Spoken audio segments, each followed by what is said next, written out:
Alors, nous allons vous faire découvrir aujourd'hui une technique de décoration sur verre créée spécialement par Garavou, donc une technique exclusive. Vous allez découvrir au fur et à mesure toutes les étapes.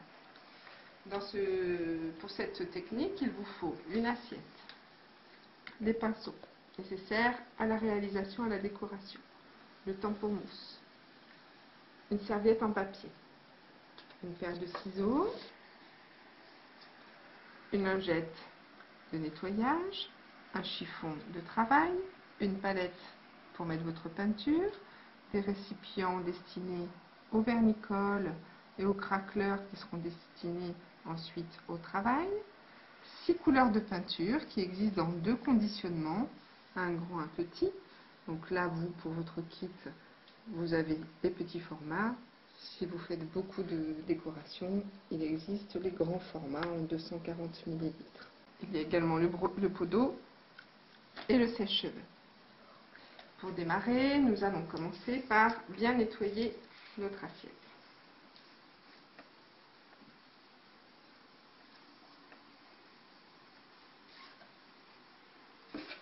L'essuyer.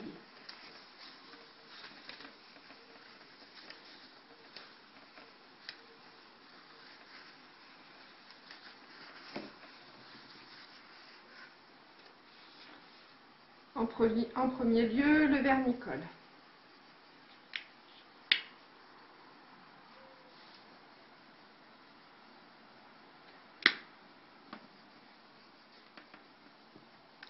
La première étape se travaille avec le gros pinceau.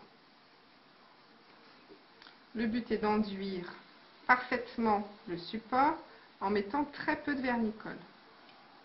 Donc on imbibe bien son pinceau, ensuite on le racle bien au bord du verre pour ne pas le mettre en excès. On va venir mettre une couche de vernis sur l'ensemble du support. On pense en mettre très peu, on racle très bien son pinceau. Il ne faut absolument pas qu'il y ait un excès sur le verre.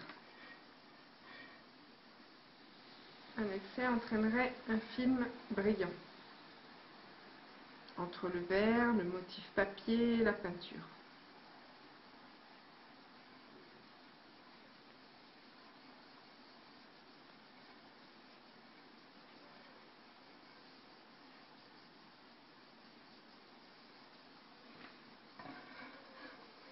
On ne cherche pas à repasser au même endroit. On met le pinceau dans l'eau. On prend son sèche-cheveux et on sèche. On attrape ensuite la serviette en papier. En général, cette serviette est composée de 4 quarts.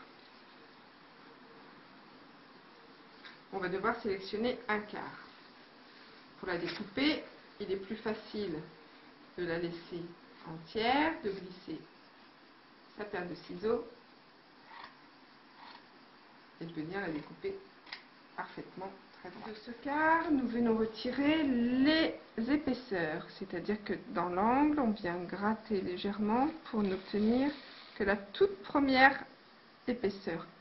Il faut pouvoir voir le côté décalque de la serviette, c'est à ça que l'on sait que l'on a bien tout retiré. On n'utilise pas ce décalque, on ne garde que la serviette. Lorsqu'il y a une écriture comme ça qui nous déplaît, on n'est pas obligé de la préserver, surtout quand on travaille un fond blanc, on vient déchirer légèrement l'écriture. On va positionner la serviette au centre de notre assiette.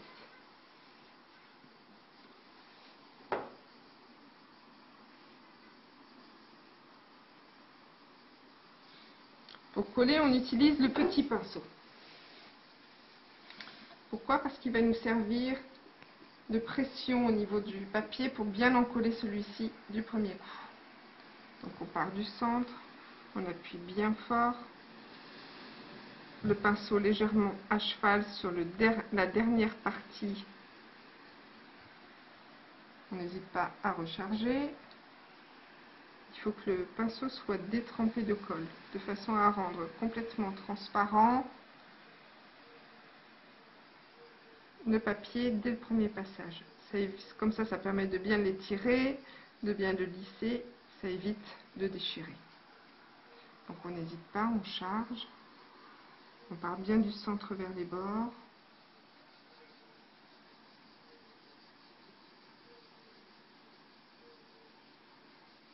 Voilà, de façon à bien venir enduire la totalité du papier, pour le faire devenir transparent, pour faire passer les peintures au travers par la suite.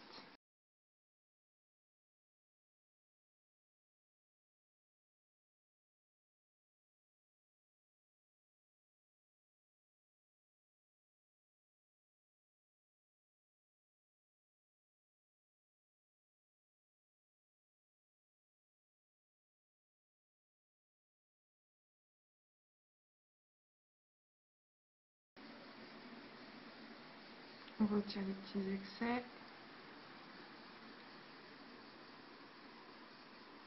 On remet le pinceau dans l'eau.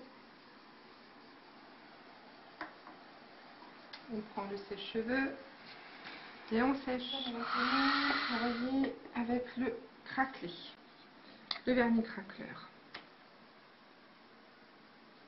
On en met une petite quantité dans le pot.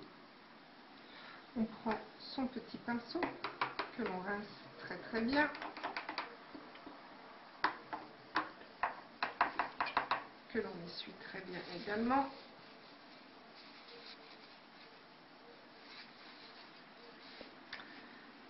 Le craqueleur va se mettre par endroits. Il n'est pas là pour donner un côté ancien, contrairement à son utilité habituellement, son utilisation. Nous, il est là pour travailler la couleur et la profondeur. Donc on va le mettre par zone, pour donner un côté le plus naturel par la suite à la peinture, au résultat final. On n'en met pas sur le chat, pour ne pas dénaturer et le faire craqueler.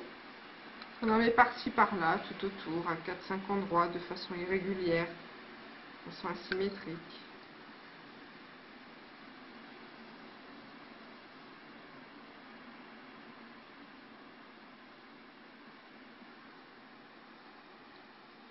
Voilà, on remet le pinceau dans l'eau et on sèche. Je vais commencer à préparer la palette de peinture. Donc, moi je vais utiliser le grand blanc, une petite noix,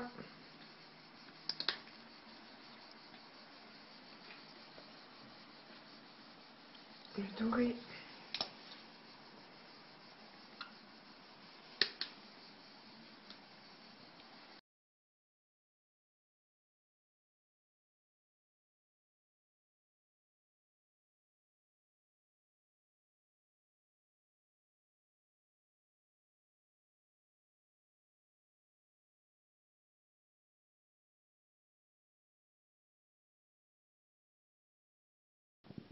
par la fenêtre. Alors, donc, la palette de 6 couleurs, donc du blanc, du noir, puisque la serviette est noire et blanche. On pourrait s'arrêter là. On rajoute, nous, deux petites couleurs, vert anis orange, or argent, pour donner un petit côté métallisé à notre réalisation. Donc, nous allons prendre le petit pinceau. Nous allons commencer par procéder à la patine. Pour la patine, on trempe dans le blanc. En fait, cette patine est destinée à protéger notre motif principal. Donc, on trempe dans le blanc, on essuie l'excédent pour surtout ne pas en mettre en excès. Et on vient, voilà, protéger notre chat de façon très légère.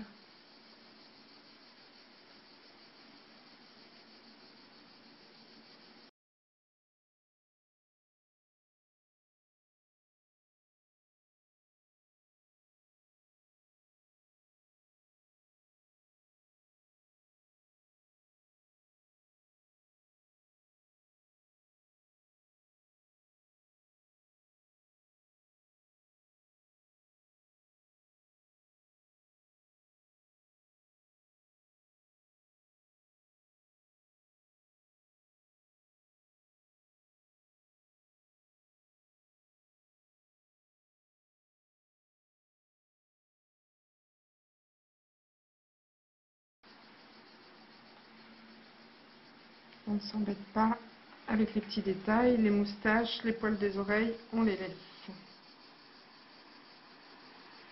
Et voilà, on remet le pinceau dans l'eau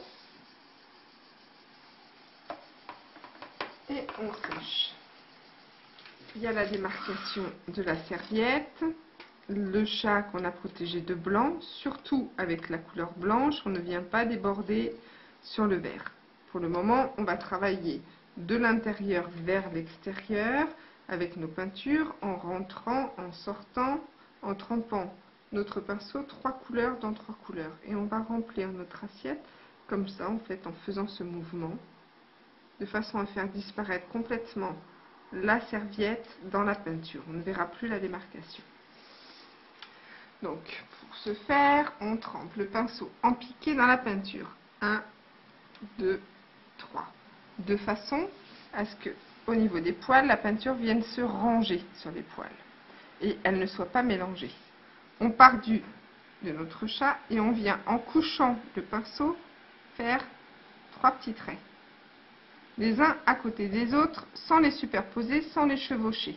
S'il y a une toute petite épaisseur, je viens légèrement retirer l'épaisseur. Je viens retremper et je vais me diriger vers le bord de mon assiette. Toujours en couchant bien le pinceau, en faisant 3 traits les uns à côté des autres. Une épaisseur, je la retire.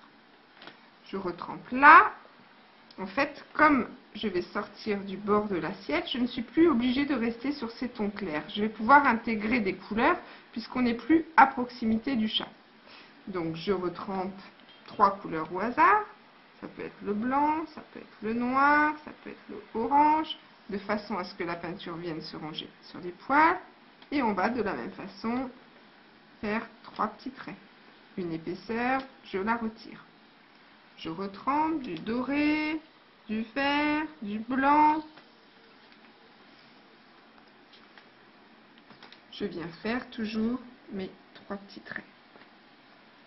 Du blanc, du doré, de l'argenté, peu importe l'ordre, peu importe les couleurs, le but est que la peinture se dépose sur le vert.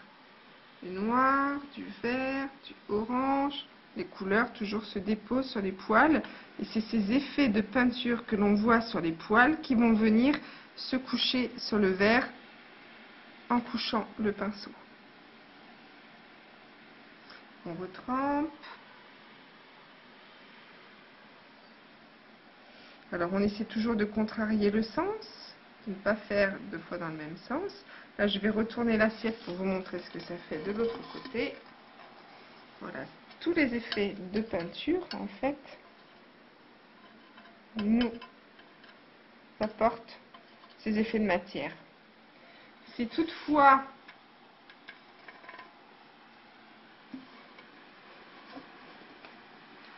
on écrase trop les poils, c'est-à-dire que l'on trempe, je vais vous montrer sur le petit pot ce que ça fait, et que l'on écrase trop les poils, ça nous fait des couleurs troubles. Alors qu'en trempant et en venant déposer les peintures, on obtient des effets de peinture et pas des effets de poils.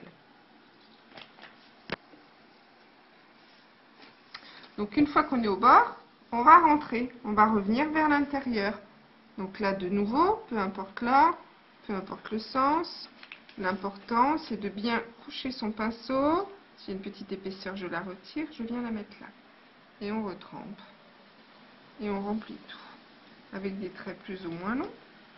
Si là il y a un grand trou, je trempe dans la peinture. Et je viens remplir le trou. Ici aussi. Les petits trous, je les laisse.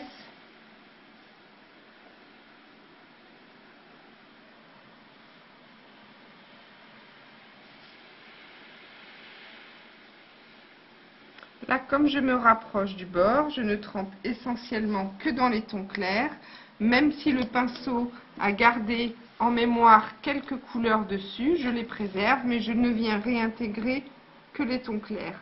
Ce qui fait que les anciennes couleurs vont venir se déposer légèrement, mais sans trop foncer pour ne pas, en fait, altérer les petits poils qu'il y avait derrière. Et comme on se rapproche de l'espace blanchi, on ne monte pas dessus, comme on se rapproche de cet espace, si toutefois on avait fait une tache blanche de blanc à l'extérieur du motif, le fait de tremper dans le blanc, le doré et l'argenté va nous permettre en fait de noyer cette éventuelle tache de blanc, alors que si on avait trempé dans les tons plus foncés, la tache de blanc serait apparue. Donc là on retire les petites épaisseurs au fur et à mesure et on retrempe, on repart.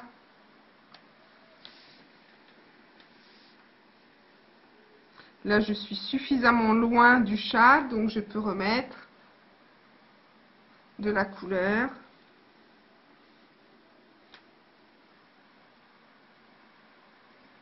Et je vais venir recouvrir, voilà, l'intégralité de mon assiette.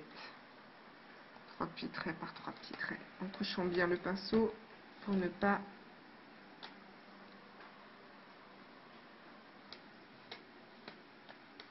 donner des effets de poils salis avec la peinture.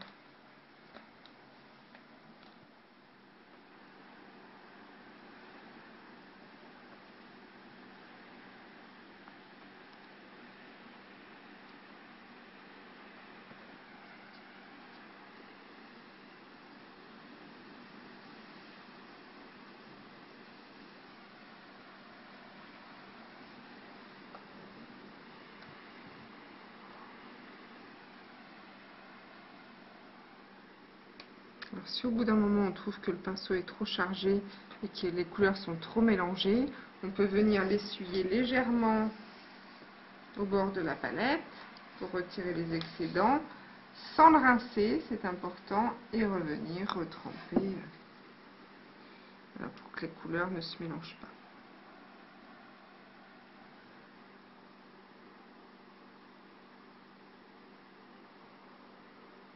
Donc c'est important de bien coucher son pinceau, les gros trous de venir les boucher.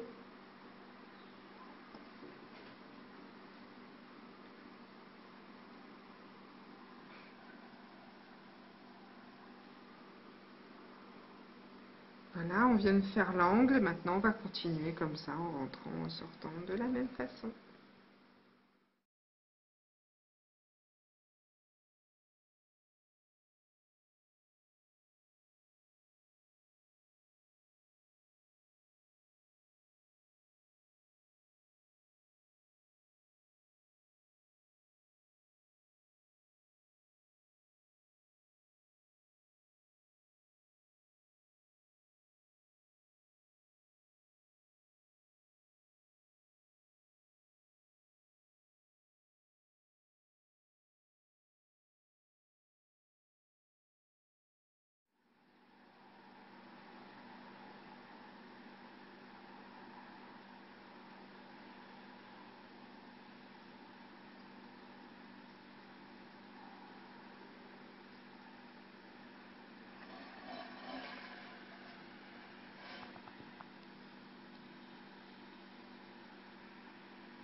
Alors là, on va bien essuyer le pinceau au niveau de la palette et on va venir retirer en surface toutes les petites épaisseurs que l'on réessuie au fur et à mesure avant de sécher.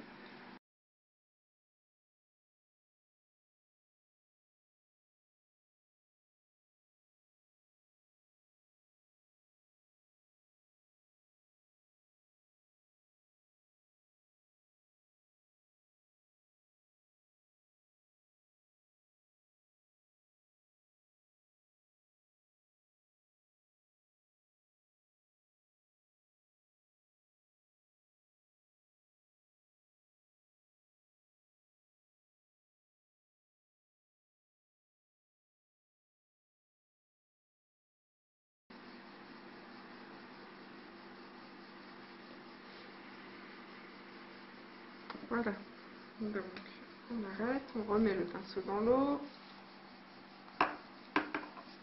on prend le sèche-cheveux et on fait.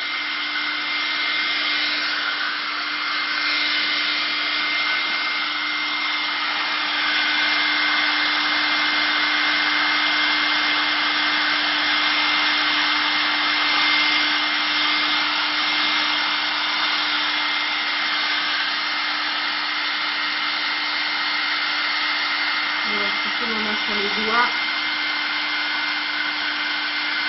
c'est qu'on peut continuer de presser.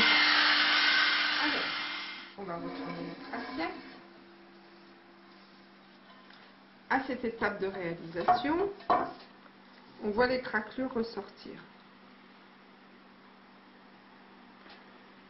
On va venir remplir complètement l'arrière, justement pour faire transparaître une couleur au travers des craquelures et au travers de tous les petits traits, les petits trous qu'il y a entre deux couches de peinture. Ce qu'il faut voir, c'est si on voit ma main au travers ou pas de l'assiette. Si on voit ma main au travers, c'est qu'on n'a pas encore suffisamment protégé de blanc. Donc selon la couleur que l'on va mettre dans les fonds, on va devoir venir remettre une couche de blanc. Si on travaille un ton clair, c'est pas trop gênant, donc j'entends ton clair par argent, blanc, doré. Si on travaille une couleur, même vert anis, même un jaune pâle ou autre, il vaut mieux venir mettre une couche de blanc parce que sinon le chat va ressortir en jaune, en vert de la couleur avec laquelle on va faire le fond. Donc pour définir la couleur de fond, on regarde le motif initial et ce que l'on a fait autour. La couleur qui ressort le plus du motif initial est celle qu'on a mis le moins autour. Là, ça semble à peu près bien équilibré, donc on peut se faire plaisir et venir intégrer une couleur par l'arrière, celle qui nous fait plaisir. Ça peut être une de ces 6 couleurs, ou alors ça peut être une couleur supplémentaire si on a plus de produits dans une gamme de couleurs à la maison. Donc ça peut être un doré par exemple ici, ou alors un jaune métallique qui existe dans la gamme, qui peut venir ajouter une petite pointe supplémentaire.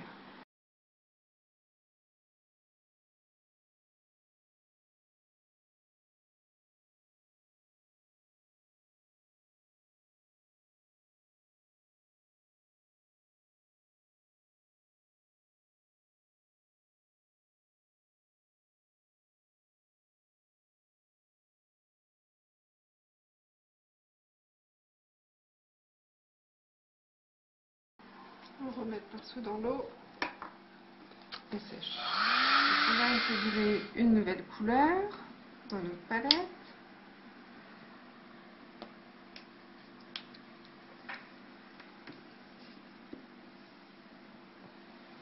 Là, on peut reprendre le gros pinceau.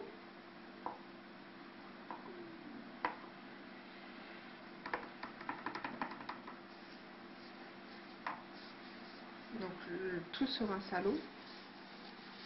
Dans le pot, il n'y a que de l'eau, pas de produit. Donc, on trempe de façon généreuse dans la peinture et on va venir remplir donc toutes les petites craquelures que l'on voit ici avec notre couleur. De façon à ce que quand on retourne l'assiette, le bleu apparaisse au travers de nos craquelures. Pour le jeu de craqueleurs, j'ai choisi de mettre 3 couleurs, le bleu turquoise, le blanc et le noir, afin que vous puissiez voir par vous-même l'incidence de ces 3 couleurs sur la face avant. Donc toujours, on vient remplir nos craquelures. On passe bien en couches relativement épaisses.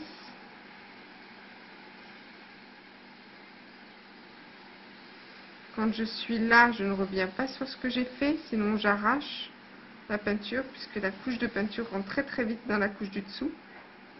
Donc voilà l'incidence du blanc sur l'assiette au niveau des craquelures. Donc le blanc ici et le bleu turquoise ici. Vous voyez la différence donc de craquelage entre les deux couleurs. On va maintenant mettre du noir. Je rince le pinceau.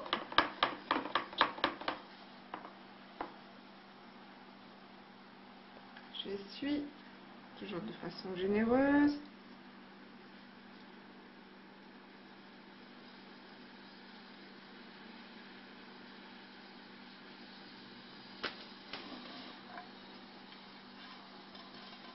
Voilà la zone de noir, la zone de bleu turquoise, la zone de blanc. Donc de cette façon, on pourrait sélectionner une couleur et remplir la totalité, ou s'amuser à jouer avec différentes couleurs au travers des craquelures comme on en a envie. Ce qui est important, c'est toujours derrière le chat de mettre des tons clairs pour ne pas dénaturer ses couleurs. Donc là par exemple, on va venir mettre de l'argenté.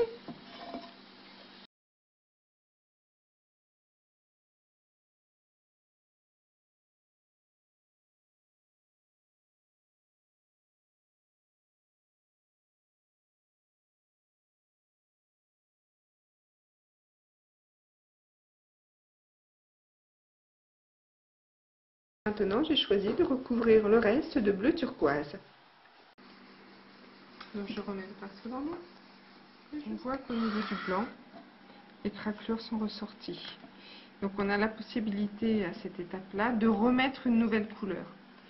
Par exemple, du doré, en sachant que ça aura très peu d'incidence sur la face avant.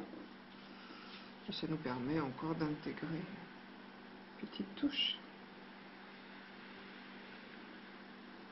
C'est l'effet de matière de la peinture blanche. Souvent avec le noir également, ça fait ça. Les craquelures ressortent. En fait, plus il y a de matière, plus le craquelé se fait.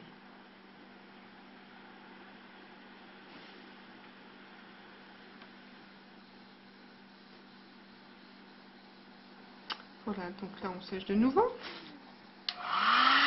Voilà, cette étape terminée. Nous allons prendre le tampon mousse. Le tampon mousse va nous permettre, en jouant de nouveau avec toutes les couleurs, de faire disparaître toutes ces petites imperfections, ces petits plis, ces petites bulles, de façon à ce que l'arrière soit aussi joli que l'avant. Donc ça nous permet aussi de finir notre palette. Donc on trempe dans 2-3 couleurs et on vient tapoter. Le fait de donner cet effet nuage, en fait, fait disparaître les petits plis, les petites bulles.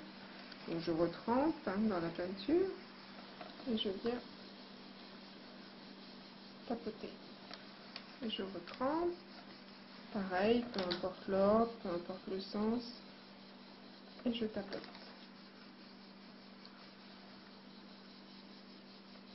On essaie de ne pas aller au-delà d'une petite zone, parce que si on tapote et on tapote et on tapote toujours au même endroit, en fait ça nous donne une couleur sale. Moi je veux pas de cette couleur sale, je veux pouvoir voir les couleurs qui se divisent les unes les autres pour donner un joli effet.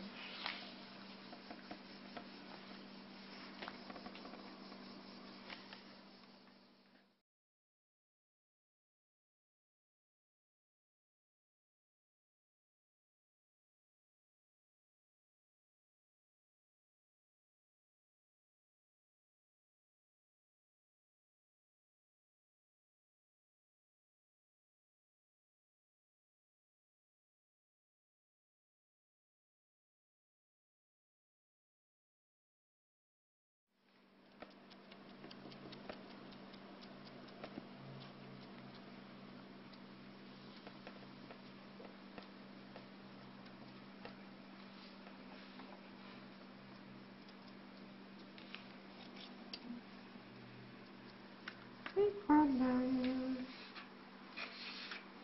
On met le pinceau dans l'eau et on sèche. On reprend ce pinceau que l'on essuie. Le vernis-colle qu'on a utilisé tout au départ. De la même façon, on en met très peu, on l'essuie bien et on vient passer une petite couche légère. Cherchez pas à en mettre de trop, sinon ça reste collant longtemps après. Donc c'est juste vraiment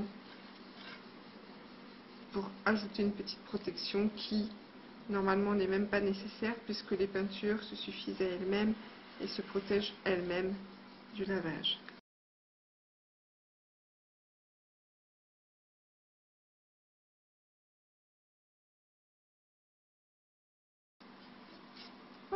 2 pinceaux dans l'eau. Et de nouveau, on s'assure que tout est bien sec.